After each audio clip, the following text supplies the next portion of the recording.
danger was that little boy in?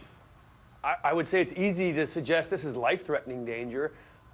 In a captive environment, you never know exactly how an animal is going to react to something like this, and typically a silverback gorilla can either be nervous of something like this, something new, like a child entering the enclosure, or react aggressively. And it's the aggressive reaction that you really do have to worry about. So do you agree that zoo officials made the right choice by killing the gorilla? Some are arguing that they simply should have tranquilized the animal. You know, I certainly wouldn't second guess them not being there. In almost every case, there's a protocol put up where there is an animal person who will be watching the situation, where they would have a lethal action on the right hand and non-lethal tranquilizing on the left hand, and they will be able to make that call. What is this kind of moment like for somebody who works at a zoo? I would have to imagine this is the worst nightmare.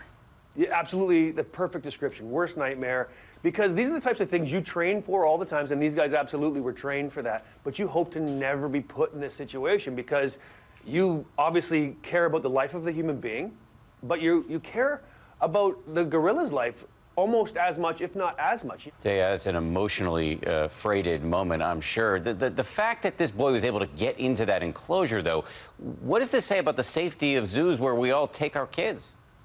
You know, I think there is some responsibility to the zoo goer that says you have to abide by our barriers. You can only put up fences. You can only, do so much to keep someone safe, and then that person has to also take some responsibility for their own safety. And you said a moment ago something that is indisputably true, that this was not the gorilla's fault. And some animal advocates are going to see this video and see this story and ask, should we even be keeping animals in zoos anymore?